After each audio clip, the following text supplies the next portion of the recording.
Uma outra coisa importante para se pensar em relação à fotografia na pré-produção é como a gente vai iluminar, né? Como vai ser tratado o visual da nossa imagem, dizendo aqui a respeito da nossa iluminação.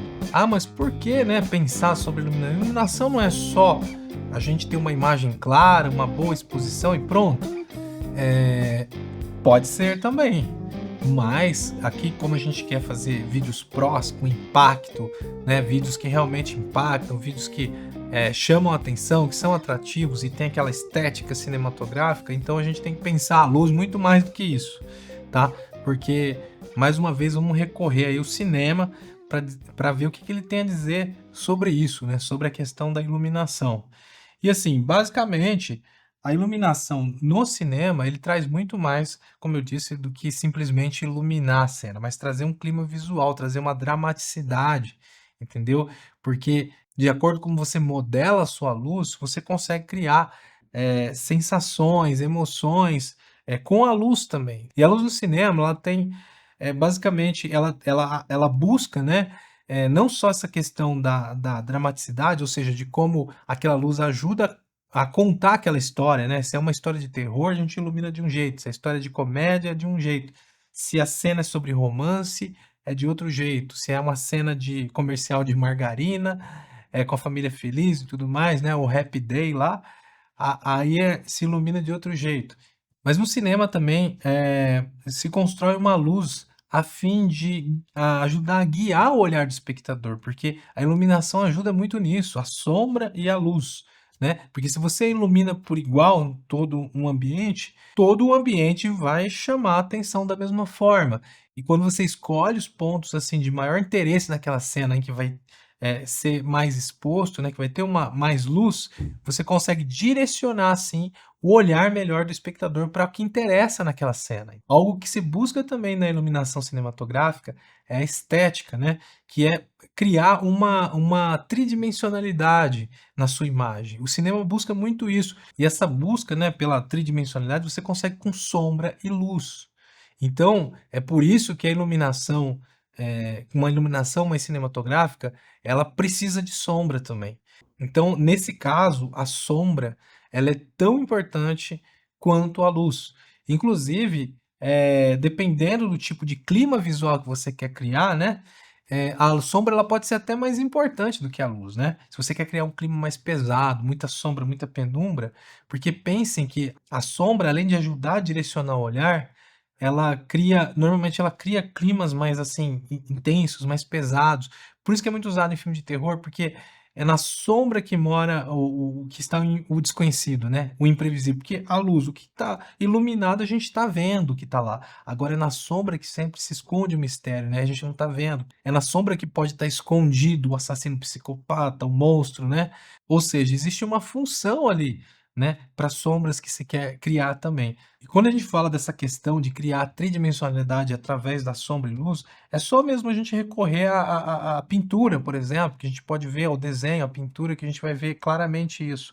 Inclusive, a própria origem da palavra fotografia, que vem do grego, quer dizer escrita com luz, né? Foto de luz e grafia, né? De escrita, de você fazer uma modelagem na luz, de você desenhar uma luz, né? Então, é isso que se busca, tá? Olha esse exemplo, por exemplo, de uso de sombra e luz, né, em um desenho. Se você tem ali, por exemplo, um círculo, né, como ali na figura, enquanto você não tem regiões de penumbra e sombra, você não tem ideia da tridimensionalidade. É um desenho bidimensional, mas você consegue criar a ilusão da tridimensionalidade, o que? Através de sombra e luz. A partir do momento em que você começa a trabalhar um degradê ali de sombra, de penumbra, de regiões mais de penumbra e regiões mais escuras de sombra, você criou volume. Você criou ali de um círculo, simplesmente um círculo bidimensional, dá essa ideia de uma esfera agora, né, que tem uma tridimensionalidade. Esse é um outro exemplo também. A sombra e a luz é que cria, né, essa profundidade, é que cria esse volume, que dá essa sensação de tridimensionalidade. E na imagem do cinema não é diferente. A gente também busca esse mesmo efeito. Inclusive, a própria fotografia do cinema, ela bebeu muito da fonte de pintores barrocos, por exemplo, né, alguns pintores barrocos como Rembrandt, Vermeer, Caravaggio. Aqui nesses exemplos a gente pode ver algumas obras aqui de Caravaggio, tá, que, se destacou muito pelo domínio da luz e do realismo, entendeu, em sua arte. Então vocês podem ver que o domínio da luz, né, e usar essa luz com altos contrastes de sombra, de luz, né, criam imagens incríveis, né. Então, o que se busca na iluminação cinematográfica não é diferente. A gente vai também mostrar, né, isso na prática também no nosso próximo módulo, né, que é de produção, mas por enquanto, nessa pré-produção é só uma introdução teórica, tá, desse assuntos, porque, isso deve ser tudo pensado já na pré-produção, né. Inclusive o clima visual que a gente vai, estabelecer para o nosso vídeo também é importante. Então e esse clima visual é essencial, né, para se construir isso, uma iluminação cinematográfica.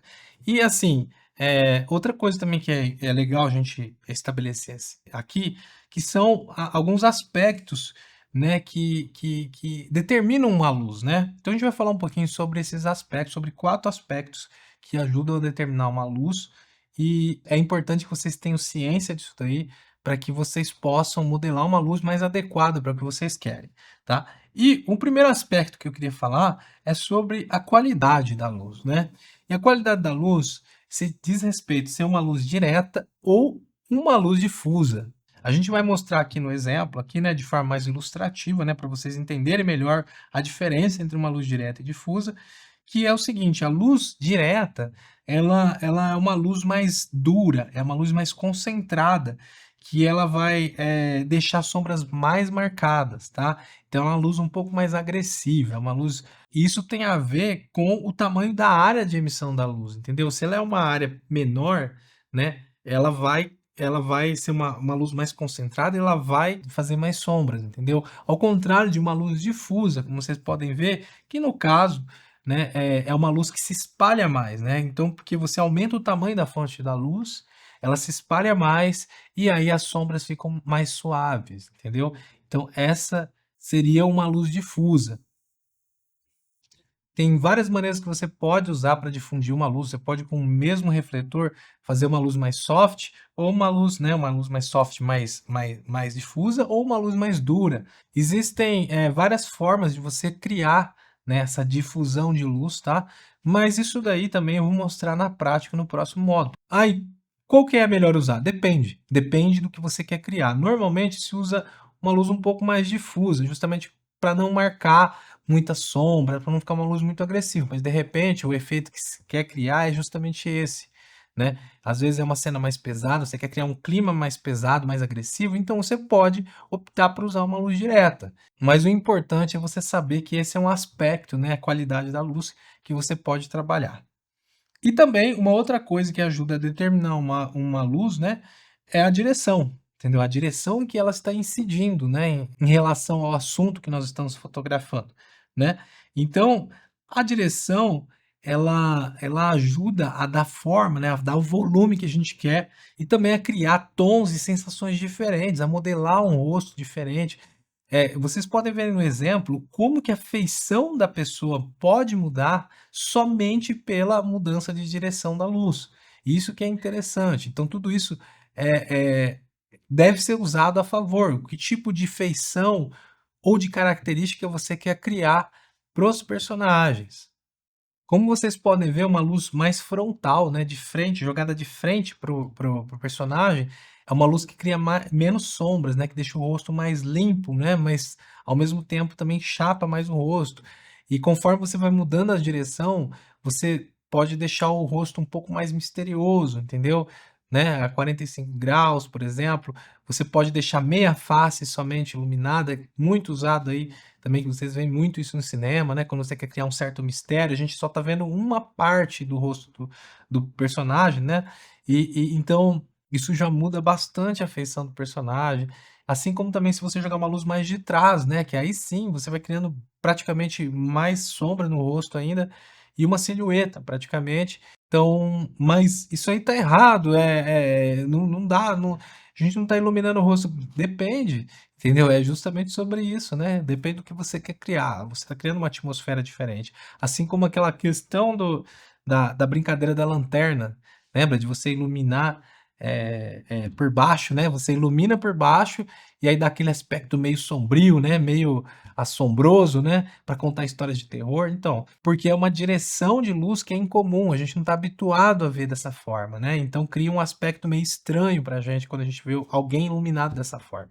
Um terceiro aspecto também que ajuda a determinar uma luz é a fonte.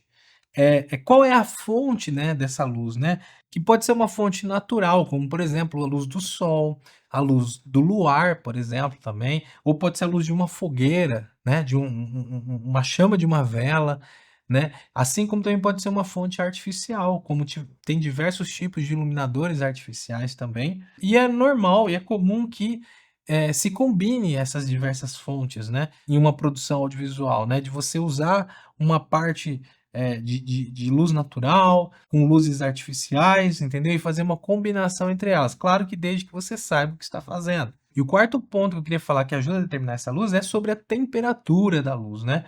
E quando eu digo temperatura, não tem a ver com calor físico, tá?